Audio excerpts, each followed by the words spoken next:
Hello बच्चों, आज हम लोग मैक्रो इकोनॉमिक्स का सेकेंड लेक्चर देखने वाले हैं। तो आज हम लोग केवल 2 टॉपिक्स को कवर करेंगे। बहुत ही इजीली आपको मैं कॉन्सेप्ट बिल्डिंग पे फोकस करने वाला हूँ।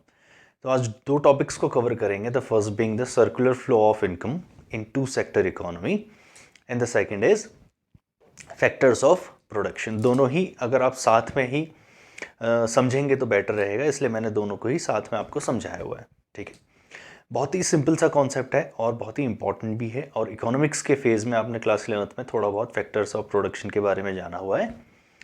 ठीक है, तो वहीं से शुरू करते हैं। चलो, अब हमने देखा कि क्लास 12th में हम लोगों को केवल 2 सेक्टर इकोनॉमी पे फोकस करना है। And the 2 sector being, the first is house hold sector and the second is firms. ठीक है, producers, the consumers and the producers. ठीक है, 4 सेक्टर होते हैं किसी भी इकोनॉमी में। तो हम लोगों को केवल तो 2 सेक्टर इकोनॉमी के बारे में ही फोकस करना है। तो सबसे पहले तो पढ़ेंगे कि आपका एक सबसे इंपॉर्टेंट टॉपिक है, वो है circular flow of income. Book में आ रहा होगा। और उसके नीचे हम लोगों ने लिखा हुआ है flow in 2 sector economy. Specific है केवल कि 2 सेक्टर इकोनॉमी पर ही हम लोगों को करना है। ठीक है, अब सबसे पहले जब मैंने बताया था कि कैसे रिलेशन रहेगा दोनों के बीच में, तो रिलेशन क्या है कि भाई इन लोगों ने डिमांड क्रिएट करनी है। इनकी तरफ से डिमांड क्रिएट होगी कि हम लोगों को कुछ कंजप्शन के लिए कुछ आइटम्स चाहिए और ये होंगे उसको फुलफिल करने वाले। तो ये क्या करेंगे, दे विल सप्लाई। तो यहां पर से क्या आ जाएगी हमारी डिमांड। ठीक है, और ये लोग क्या कर रहे होंगे, उसकी सप्लाई। तो demand of what, demand of goods and services and the supply of what, supply of goods and services. समझ में आ रहा है। कंजप्शन के बारे में भी मैंने बता दिया था कि कंजप्शन क्या होता है, कि उसको कंज्यूम करना और इस्तेमाल करना दोनों ही आपके कंजप्शन में आएंगे। ठीक है, तो गुड्स एंड सर्विसेज की आ रही है। चलो, अब इसको आगे देखते हैं कि फ्लो क्या है। ठीक है, आपकी स्क्रीन में सर्कुलर फ्लो की एक डेफिनेशन मैंने लिखी हुई है। चलो उसको देखो। It refers to unending flow of activities. Unending का मतलब कि एक लूप जैसा बना हुआ है कि भाई वो खत्म ही नहीं हो रहा है, of production, income generation and expenditure in involving different sectors, that is house hold incomes of economy.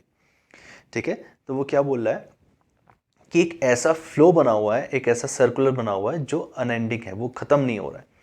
क्या आप डिमांड को एक बार क्रिएट करेंगे, 2 बार करेंगे, नहीं ना। It's a non ending process. Demand तो हमेशा किसी ना किसी चीज की क्रिएट होती जा रही होगी। और वहीं से सप्लाई, क्या सप्लाई होना बंद हो जाएगा? नहीं, अगर डिमांड है तो उसकी सप्लाई भी होगी। हाँ, कम या ज़्यादा हम लोग वो बाद में लेटर ऑन द फेजेस में देखेंगे कि कम या होगी या ज़्यादा होगी, लेकिन हाँ, सप्लाई होना भी बंद नहीं होगा। ठीक है, तो डिमांड और सप्लाई का ये circular flow continuous non ending है। समझ में आ रहा है। चलो, अब देखते हैं कि इनका रिलेशन। अब ये फैक्टर इनकम, ये सारी चीज़ें मैंने क्या लिखा हुआ है। तो सबसे पहले देखा कि ये गुड्स एंड सर्विसेज की डिमांड हुई और गुड्स एंड सर्विसेज की ही सप्लाई हुई। ठीक है, तो ये हाउस होल्ड क्या है? जनरली हाउस होल्ड कुछ नहीं है, एक समाज है। ठीक है, आप इसको ऐसा मानिए कि एक हमारा एक एनवायरनमेंट है जहां पर को हम लोग बोल रहे हैं कि हाउस होल्ड। ठीक है, इसमें बहुत सारे रहने वाले लोग, इसको includes, all includes in this. ठीक है, तो हाउस होल्ड ये डिमांड करता है कि हमको ये सारी चीज़ों की ज़रूरत है। ठीक है, अब ये फर्म्स जो हैं, ये फर्म्स भी तो इसी का समाज का ही हिस्सा है ना। ये कोई बाहर से थोड़ी आए, they are not the alien factors. ठीक है, ये भी इसी समाज का हिस्सा है। प्रोड्यूसर्स बीइंग दी, वो भी उसी के अंदर रह रहे हैं। तो इन लोगों ने अगर कोई चीज़ की डिमांड करी है, तो फर्म बोल रहा है कि मैं इंडिविजुअली सब कुछ करने के लिए I am not capable enough. मैं सारी चीज़ें अपने आप से नहीं कर सकता हूँ, तो आपको भी कुछ हेल्प करनी पड़ेगी ताकि जो आपकी डिमांड है उसको फुलफिल करने में मेरी मदद हो जाए। ठीक है, तो फर्म्स ने बोला कि consumers please provide me help, assistance के लिए उसने बोला। ठीक है, वो असिस्टेंस क्या चीज़ हो सकती है, सबसे पहले देखते हैं। आज हम देखते हैं, उसने डिमांड करी फैक्टर सर्विसेज की। यस, ये डिमांड अलग था गुड्स एंड सर्विसेज की। फर्म्स ने डिमांड करी कि हम लोगों को ना फैक्टर सर्विसेज चाहिए। ठीक है, फैक्टर सर्विसेज क्या होती हैं बच्चों? अब देखो क्या लिखा हुआ है, land, labour, capital and entrepreneur. ठीक है, ये 4 हमारी फैक्टर सर्विसेज होती हैं जो किसी भी इकोनॉमी के अंदर चीज़ों को चलाने के लिए जिम्मेवार होती हैं। ठीक है, क्या होगा, लैंड होगा, लेबर होगा, कैपिटल और एंटरप्रेन्योर। कोई भी चीज़ अगर आपको प्रोड्यूस करनी है, कोई सर्विसेज आपको देनी है, तो यही चार चीज़ें, चार फैक्टर्स मिलके बना रहे होते हैं उसको, ठीक है। तो ये हो गए आपके फैक्टर सर्विसेज, ठीक है। अब फैक्टर सर्विसेज को समझने के लिए जस्ट यहाँ पर को आपको जंप करना है, ठीक है।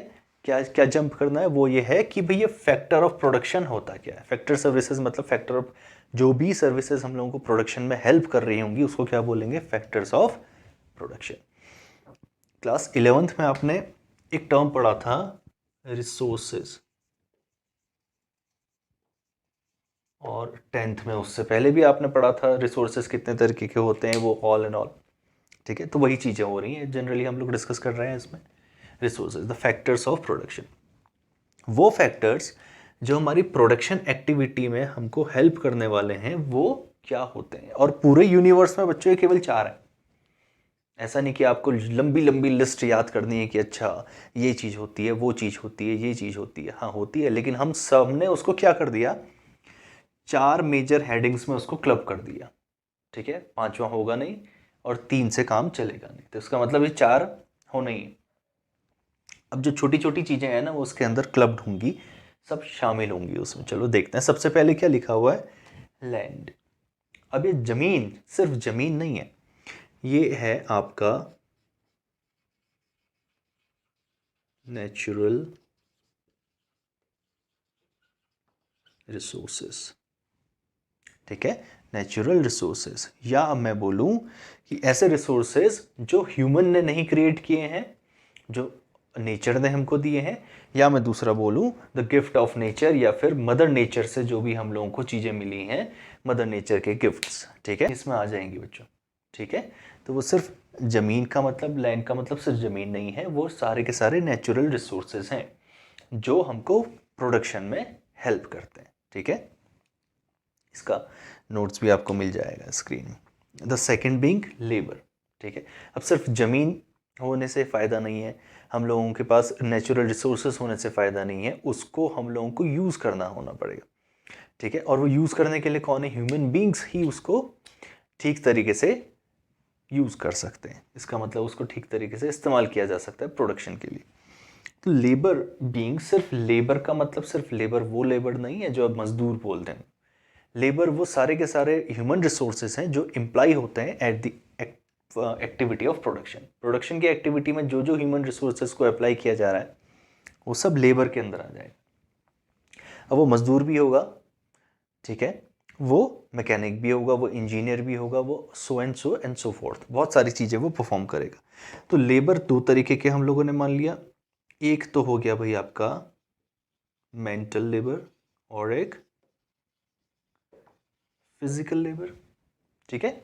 मेंटल मतलब वो इंटेलेक्चुअल चीज़ें करेगा, और फिजिकल मतलब वो थोड़ा पावर वाले काम करेगा, ठीक है, मतलब अपनी शारीरिक क्षमता के उसके हिसाब से काम करेगा। तो ये क्या हो गया, मेंटल शो हो रही होंगी mental capabilities, and the physical abilities उसकी देख रहे होंगे। हम लोगों ने मैनेजमेंट में देखा था ना बच्चों, क्लास 12 मैनेजमेंट के चैप्टर में क्या था कि प्रिंसिपल्स ऑफ मैनेजमेंट में हमने देखा था कि क्या है भाई, कैसे किसी वर्क को डिवाइड किया जाना चाहिए।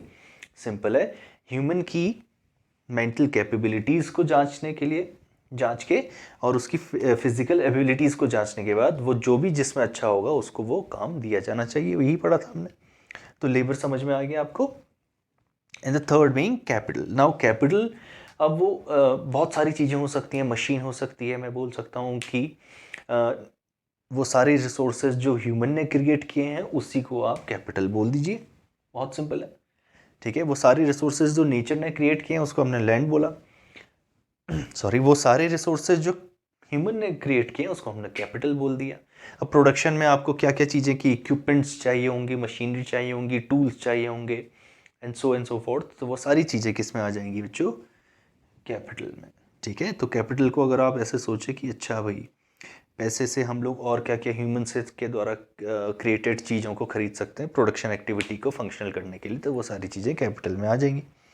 And the fourth being entrepreneurs. Entrepreneurs का मतलब वो पर्सन जो प्रोडक्शन एक्टिविटी को चलाने के लिए जिम्मेदार है, या वो पर्सन जो किसी प्रोडक्ट को मार्केट तक लेके आ रहा है, वो हो गया आपका एंटरप्रेन्योर। तो बिजनेसमैन यही होते हैं। अच्छा, यही वो चीज़ें हैं जो तीनों फैक्टर्स को साथ में लेके आते हैं और जो ये डिमांड क्रिएट हुई थी यहाँ से उसको फुलफिल करते हैं। तो गुड्स एंड सर्विसेज की जो डिमांड है वो कैसे, अब आप समझ पा रहे होंगे कि कैसे हुआ है। ठीक है, इसको डीप में समझिए, बहुत अच्छे से समझिए। तो सबसे पहले क्या हुआ, फर्म्स ने डिमांड करी कि इंडिविजुअली हम लोगों से ये काम होगा नहीं, आपको भी इसमें असिस्टेंस देनी पड़ेगी। ठीक है, अब समाज से ही तो सारी चीज़ें निकलेंगी ना, समाज से ही हमारा नेचुरल रिसोर्सेज निकले, यहीं पर से कुछ लोग थे जो लेबर बने हमारे। ठीक है, और यहीं से हम लोगों ने कैपिटल को वो रेस किया ताकि हम लोग चीज़ें खरीद सकें, और एंटरप्रेन्योर भी हमारे पास है। ठीक है, तो ये क्या हो गया, फैक्टर सर्विसेज फर्म के पास आ गई। अब उसके पास सारी चीज़ें आ गई जिससे कि वो प्रोडक्शन की एक्टिविटी को शुरू करता है। अब उसने प्रोडक्शन की एक्टिविटी को शुरू किया और उसने क्या कर दिया, गुड्स एंड सर्विसेज को सप्लाई कर दिया। ठीक है, इनके पास जो डिमांडेड था उसने उस चीज़ को सप्लाई कर दिया। ठीक है, अब क्या होगा, आप कोई चीज़ कंज्यूम करने के बाद पैसा देते हैं नहीं ना, आपको क्या करना पड़ता है, अगर आप कोई चीज़ खरीद रहे हैं, परचेज कर रहे हैं, तो एट द मोमेंट ही आपको वो उसका एक्सपेंडिचर पे ऑफ करना पड़ता है। सर्विसेज यूज़ कर रहे हैं तो सर्विसेज को कंज्यूम कर लिया आपने, उसके बाद उसका पेमेंट दे दिया। तो ये लोग भी क्या करेंगे, कंज्यूमर्स गुड्स एंड सर्विसेज को यूज़ करने के बाद जो भी उसका चार्जेस होगा उसको देंगे। तो गुड्स एंड सर्विसेज तो इसके पास आई, अब ये हाउस होल्ड से जो भी एक्सपेंडिचर उसने अपने कंजप्शन में लिया था वो किसको देगा, फर्म्स को, प्रोड्यूसर्स को। ठीक है, आप ये मान के चलिए कि दुकानदार को दे दिया, दुकानदार से होलसेलर, होलसेलर से फर्म, जैसे हम लोगों ने बिजनेस में देखा हुआ है, बिजनेस स्टडीज़ में। ठीक है, वो जो भी एजेंसी को फॉलो कर रहा होगा, जो भी उसको फॉलो कर रहा होगा, वहाँ तक पहुँच जाएगा, एंड यहाँ पर तक पहुँच जाएगा, प्रोड्यूसर्स के पास उनका पैसा मिल जाएगा। ठीक है, ये चीज़ समझ में आ गई। फैक्टर सर्विसेज की डिमांड हुई, इसने सब कुछ को क्लब किया, सबको साथ लेके आया, ऑल दीज फैक्टर्स को साथ लेके आया, प्रोडक्शन की एक्टिविटी को इनिशिएट किया, डिमांड जो क्रिएट हुई थी गुड्स एंड सर्विसेज की उसको फुलफिल किया, और अब इनकी ड्यूटी बनी कि उस कंजप्शन, जो भी कंजप्शन किया था उसका एक्सपेंडिचर, मतलब उसकी पेमेंट वो दे दे। तो कंजप्शन एक्सपेंडिचर प्रोड्यूसर तक पहुंच गया। नो, अभी ये फ्लो कंप्लीट नहीं हुआ है। अब ये कंप्लीट कब होगा, इस प्रोड्यूसर ने किसी की सर्विस ली हुई है। ठीक है, सर्विस ली हुई है, इसका मतलब इसने किसी पर्सन को या फिर किसी भी चीज़ को अपॉइंट किया हुआ है कि हाँ भाई मैं इन सारी चीज़ों की यूज़ कर रहा हूँ, और जब मेरे पास ये पैसा आ जाएगा ना, तब मैं आप लोगों को पे ऑफ करूँगा, आपको सैलरी दे दूंगा, या फिर आपका जो भी काम है, आपको पैसा लिया है तो पैसा वापस कर दूंगा। ठीक है, अब उसकी ड्यूटी बनी प्रोड्यूसर की कि जो भी सर्विसेज उसने ली थी, फैक्टर की सर्विसेज ली थी, अब फैक्टर्स को वो पेमेंट कर दे। तो इसको क्या बोलते हैं बच्चों, फैक्टर इनकम बोलते हैं इस चीज को। The payment received by factor services, received on factor services is known age factor income. ठीक है, समझ में आ रहा है। अब अगर सपोज कि प्रोड्यूसर ने लैंड मतलब नेचुरल रिसोर्सेज को लिया हुआ है, तो उसके बदले उसको क्या पे करना पड़ेगा, उसको पे करना पड़ेगा रेंट। ठीक है, उसको क्या पे करना पड़ेगा, रेंट पे करना पड़ेगा। अगर उसने लेबर्स को अपॉइंट किया हुआ है तो लेबर्स को क्या पे करना पड़ेगा, वेजेस। अब कंफ्यूज मत हो जाना वेजेस से, salary and wages both are club. तो लेबर को क्या मिलेगी, वेजेस मिलेगी। और अगर उसने कैपिटल ली हुई है तो कैपिटल पे उसको क्या देना पड़ेगा, कैपिटल पे उसको देना पड़ेगा इंटरेस्ट। ठीक है, कैसे इनकम पे को पे कर रहा है, अलग अलग तरीके से। लैंड पे वो रेंट दे रहा है, लेबर को वो वेजेस दे रहा है, कैपिटल पे वो इंटरेस्ट दे रहा है। ठीक है, और अब जो भी इसको पे ऑफ करने के बाद जो भी चीज़ें बची वो किसका हिस्सा हुआ, वो हुआ बच्चों एंटरप्रेन्योर्स का हिस्सा, और उसको क्या बोलते हैं, प्रॉफिट। इसने इतनी मेहनत क्यों करी, कुछ चीज़ कमाने के लिए ना, प्रॉफिट अर्न करने के लिए। तो उसने सारे सब कुछ एक्सपेंसेस पे ऑफ कर दिए, जैसे अकाउंटेंसी में हम लोगों ने देखा था। ठीक है, चार्ज अगेंस्ट प्रॉफिट सब कुछ उसने पे ऑफ कर दिया, जो चीज़ बची वो उसने खुद रख ली। ठीक है, तो सबको सबका हक मिल चुका है। तो यही होता है बेटा, ये सर्कुलर फ्लो होता है। ठीक है, सिर्फ ये नहीं कि गुड्स एंड सर्विसेज आए और उसके पास पैसा चला गया, ऐसा नहीं। तो ये समझने के लिए आपको डीप में समझना पड़ेगा कि ये क्या होता था, ये क्या होता है, वो क्या होता है, ये सारी चीज़ें आपने अच्छी तरह देखी। ठीक है, चलो अब मैं यहाँ पर कोई कुछ पॉइंट्स आपको लिख रहा हूँ। ठीक है, वो आप भी नोट डाउन करिएगा। हाँ, कहीं और भी लिख सकते हैं, ज़रूरी नहीं कि इसी के अंदर आपको लिखना है, आप नीचे लाइन में भी कर सकते हैं, जगह नहीं है इसलिए मैं यहाँ पर को लिख देता हूँ। अब मैंने कुछ नंबर्स किए हुए हैं 1 2 3 4, तो अगर मैं बोलूँ 1 एंड 2, इनको अगर मैं दोनों को साथ में क्लब कर दूँ, ठीक है, तो ये कैसी मार्केट बनती है, इसको बोलते हैं बच्चों फैक्टर मार्केट।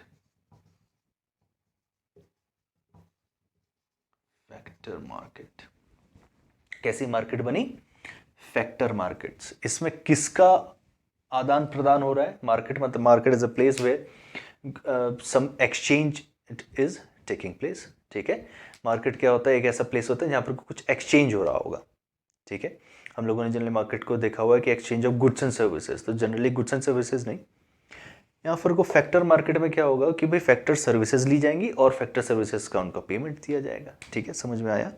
अच्छा, अब दूसरा 3 एंड 4 अगर मैं साथ में क्लब कर दूं 3 एंड 4 को, तो ये मार्केट कैसा बना, इसको बोलते हैं बच्चों प्रोडक्ट मार्केट। तो जनरली जो मार्केट की डेफिनेशन आपने पढ़ी थी वो प्रोडक्ट मार्केट की डेफिनेशन थी अभी तक जो आपने पढ़ी हुई थी।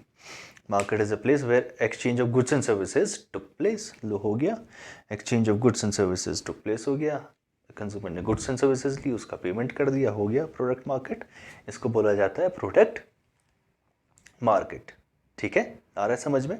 चलो अब देखो, अब कुछ चीज़ों को यहीं इसी से डिफरेंशिएट कर देते हैं। एक तो हो गया मार्केट का डिफरेंशिएशन। अब दूसरा देखो, अब मुझे बताओ किन किन 1 2 3 4 में से किन किन चीज़ों में मनी का लेन देन हुआ है, मनी ट्रांसफ़र हुआ है। तो आप बोलेंगे कि फैक्टर इनकम में पैसा दिख रहा है, ठीक है, यहाँ पर कोई सर्विसेज नहीं, यहाँ पर को तो मनी की बात हो रही थी। अच्छा, गुड्स एंड सर्विसेज में क्या पैसे हुए, नहीं, कंजप्शन एक्सपेंडिचर में पैसे की बात हुई। तो अगर मैं पैसे वालों को एक साथ कर लूँ तो कौन से बने हमारे 2 एंड 4, इन दोनों को अगर मैंने साथ में कर दिया तो ये कैसा फ्लो बना। देखो, फ्लो का मतलब होता है कि नीचे नीचे ही फ्लो नहीं, फ्लो का मतलब होगा कि वो एक सर्कल बनाना चाहिए। तो कौन कौन सर्कल बनाएगा, पहले तो 1 और 3 बनाएगा और 2 और 4 बनाएगा, ठीक है। देखो, ये एरो भी बिल्कुल सही आ रहे होंगे, यहाँ पर से आया इसके पास पैसा और यहाँ से पैसा चला गया, इसका मतलब क्या है कि ये हाउस होल्ड है, house hold being the consumer, वो कंज्यूमर भी तो है, उसको भी तो चीज़ें चाहिए, उसको भी चीज़ें यूज़ करनी है, इस्तेमाल करनी है। तो इसके पास जैसे जैसे पैसा आता रहेगा ना, वो कंज्यूम करते रहेगा और वही चीज़ वो एक्सपेंडिचर में करते रहेगा। तो ये आपका एक फ्लो बन गया, एक लूप बन गया। ये जितना कमाते रहेगा, जब जब कमाते रहेगा, ये कंजप्शन करने के लिए रेडी रहेगा, ठीक है, अपनी बेसिक नेसेसिटीज़ भी फुलफ़िल करेगा, थोड़ा लग्जरी आइटम्स भी परचेज करेगा, अपने आप को सेटिस्फाई भी करेगा। तो ये पैसा कमा रहा है क्योंकि इसके पास पैसा आ रहा है, क्योंकि अपनी सर्विसेज को बेच रहा है और यहीं पर से अपनी एक्सपेंडिचर को भी पे ऑफ कर रहा है। तो एक फ्लो बन गया आपका। तो सेकेंड एंड फोर्थ फ्लो को बोलते हैं बेटा, इसमें क्या फ्लो हो रही है, इसमें मनी फ्लो हो रही है, इसको बोलेंगे हम लोग मनी फ्लो, ठीक है। ये कैसा फ्लो है, इसको बोलते हैं मनी फ्लो। अब बताओ, अभी मैंने बताया, अब किसको क्लब करूँ मैं, फर्स्ट एंड थर्ड को। फर्स्ट एंड थर्ड को मैंने क्लब कर दिया, तो बताओ किस चीज़ का आदान प्रदान हो रहा है। फर्स्ट में इसके पास क्या आ रही है, बताओ, ये क्या क्या दे रहा है, अपनी सर्विसेज को दे रहा है। क्यों दे रहा है, ताकि उसको गुड्स एंड सर्विसेज रिसीव हो सके, ठीक है, क्या हो सके, सर्विसेज को दे रहा है, मेहनत कर रहा है, कुछ चीज़ें कर रहा है, तो और उसके पास क्या आ रहा है, गुड्स एंड सर्विसेज। तो ऐसे फ्लो को बोलते हैं रियल फ्लो, इसको बोलते हैं रियल फ्लो। तो ये एक एक नंबर के कभी क्वेश्चन आ जाते हैं आपसे, वाइवा में पूछ सकता है एग्जामिनर, कुछ भी कर सकता है, लेकिन आपको नॉलेज होनी चाहिए। तो समझ में आ रहा है, ये मैंने डीपली इतना समझाया आपको ताकि अब जब आप नेशनल इनकम को न्यूमेरिकल्स के पोर्शन में जाएंगे या फिर कुछ समझेंगे कि नेशनल इनकम में अब हम क्या करने वाले हैं, कैसे करेंगे, तो अब आपको पता होगा कि अच्छा ये पिक्चर में है आपके, ये फंक्शन ऑफ द इकोनॉमी मैंने आपको समझा दिया कि इकोनॉमी कैसे फंक्शन कर रही होगी, ठीक है। ये सारी चीज़ें, इकोनॉमी इस तरीके से फंक्शन कर रही होगी हमारी, और दोनों फ्लो आपने समझ लिए, ठीक है। ये कैसे होता है, अब आप अगर आप चाहें तो ऐसे भी बना सकते हैं और इंडिविजुअली भी फ्लो को बना सकते हैं, ठीक है। लेकिन ये बनाना सबसे सही रहेगा, ठीक है। तो एक फ्लो तो ये बन जाएगा, एक फ्लो ये, और मार्केट के बारे में भी आपको पता चल गया, एक फैक्टर मार्केट होती है, एक प्रोडक्ट मार्केट होती है। एंड ये हो गए हमारे फैक्टर्स ऑफ प्रोडक्शन या फिर रिसोर्सेज, जिसको हम लोग बोलते हैं, इकोनॉमी में रिसोर्सेज बोलते हैं ना, resources are scarce in nature, तो वही ये चीज़ें हैं, ठीक है।